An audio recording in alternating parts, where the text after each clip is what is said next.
How's it going, guys? It's Charles, and yes, I'm back again. I'm trying to play catch up videos, so I got today's Sunday, had my first day of OGI, and that's what this video is about. Day one of on the job instruction after coming back from the Carrier Academy. So yeah, in these day two, day three, day four, and first day of OGI, yes, I'm wearing the same clothes, playing catch up.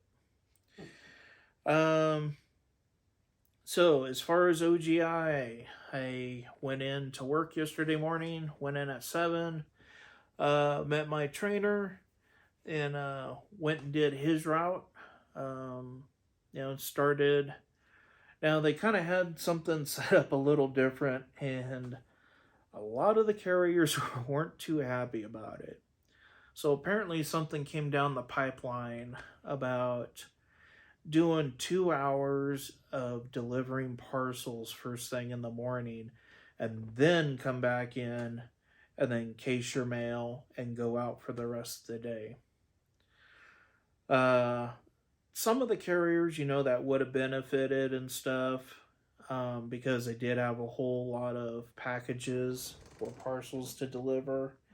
So I can see for some of them that, worked good in that situation. A lot of the carriers were kind of pissed off because it caused a lot of overtime for people. For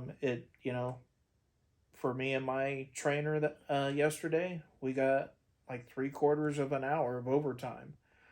There's and we weren't even the last ones in. There was still probably like a good handful of people still out there that were still out there delivering mail. Um, my trainer that I was with, he only had maybe say 15 or 20 packages, which isn't anything for him. But so they put me in a car that they got for a holiday time. So they got like 3 rental SUVs to help deliver packages and stuff with Christmas coming up.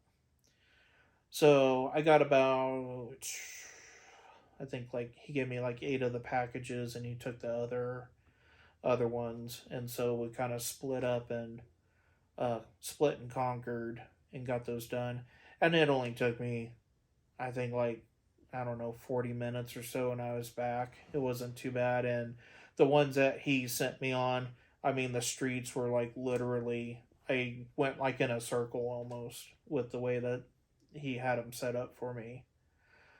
So it wasn't that hard. One of the things though is I had to rescan a couple of the packages, and this is one of the things you want to make sure that you do correctly is scanning your packages, because if you don't scan them correctly and when you come in at the end of the day, you're going to get hit up on it. Your manager is going to say, hey, you got 3 outstanding scans. Do you remember doing them or something? Now, I had 2 packages that I scanned, and then I thought it went through, but then the thing like the scanner started beeping at me and said something wasn't recorded properly. So I went ahead, scanned the package again, delivered at the door, and so on. And then it said it, recorded successfully. So, anyways, so got back, and then we went through casing the mail and everything. So um, we had pre pre sorted like mailings, like Harbor Freight magazines, or stuff like that, and that's a pretty good thing to start out with because it's all in order. So take them, rip them open, and you're gonna go right in order according to the casing per your route. Then we got into the other tubs of stuff. So you got other magazines, mailers that people get for discount stuff, catalogs, medication stuff they ordered from Amazon, or especially Amazon Prime, that kind of items to case in, and then pull it all down. Um, get everything set up, pull all your DPS mail, then take it out to your truck, get everything set up according to how uh, you know your routine is. Um, because there's like different numbered spots in the back of the truck according to what part of the route you're doing. Like your different sections. Well, for how they have some of the stuff numbered, it doesn't exactly work. So, like in this case, my trainer, he doesn't go by that. He's got his way that works better for him, for his routine. So, yeah, which we didn't have. I think we only had like a few more packages to deliver. Um, so Yep. So we headed out to the route. He did kind of like the first part. So the very first part of it was basically motorized. So you're pulling up to the mailbox, reach out, stick the mail in. If they got any mail that needs to be picked up, pick it up, throw it in your inbound tray or a bucket to take it back at the end of the day to the facility. Then the second part of it, well, that was kind of like let's see here, try to break it up into quarters. So the first quarter was motorized. The second quarter of it was what he calls puddle jumping or park and hop.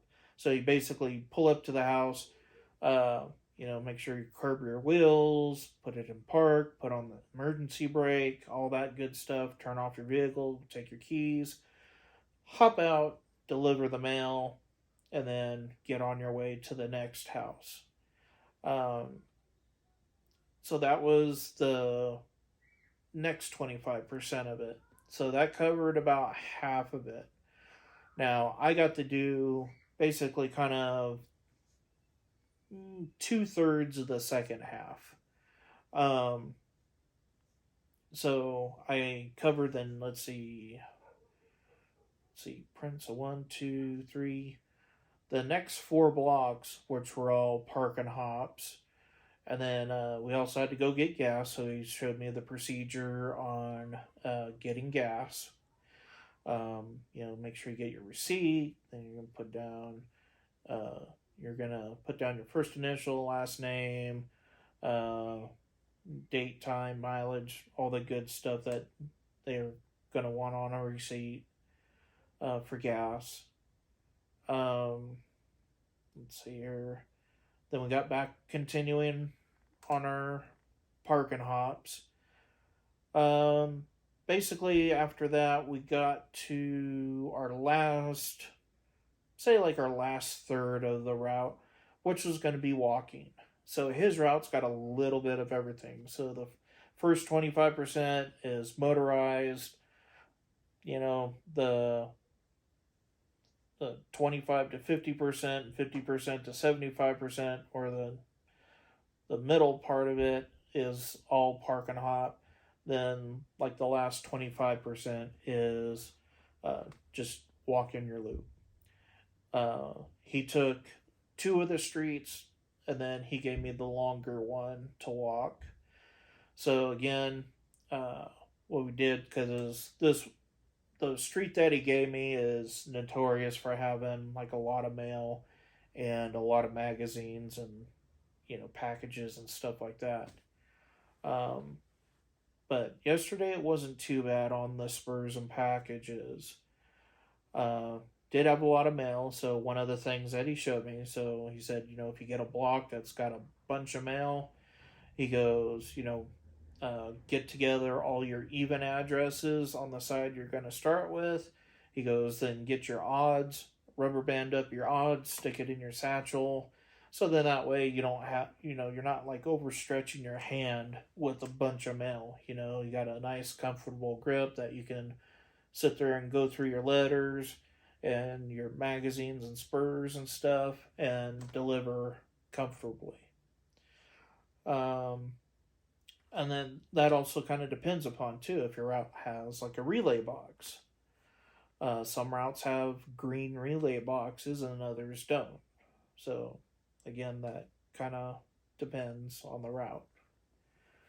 Um, so yeah, so that wasn't necessarily too bad. Like I said, his route's got a little bit of everything. Uh, I handled my street pretty good. I only had like one missort. There was one letter that I missed that had the yellow forwarding sticker on it, which is to the right. And when you're going through your mail, you know, down here is going to have your address. So when you're looking, you're looking at this part of the thing, not over here where the yellow sticker is.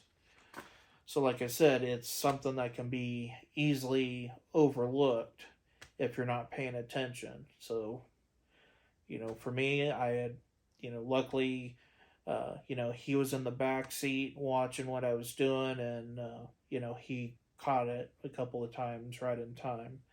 So it's just like one of those things, gotta remember that detail, make a mental note of that to try to keep an eye on that and work on it.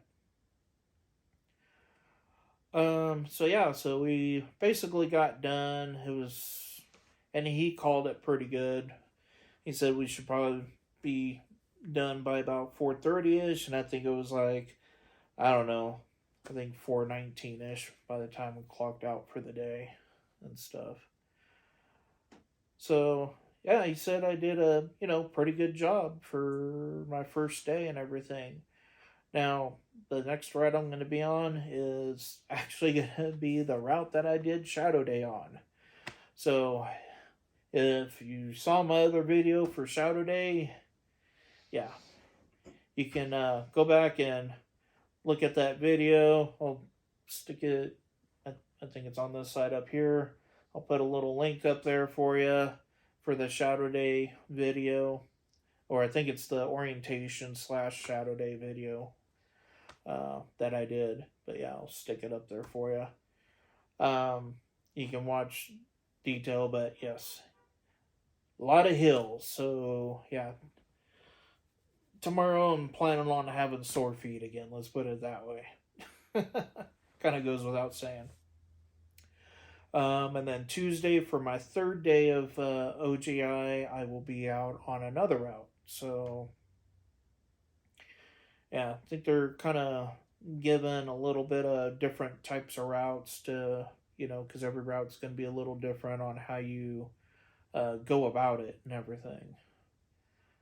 So, but anyway, so again, thanks for watching, guys. This pretty much covers what I did for yesterday for my first day of OGI, on the job instruction. Tomorrow is day 2. I'll see how I'm doing after work tomorrow. See if I can try to maybe push out that video for you tomorrow after work.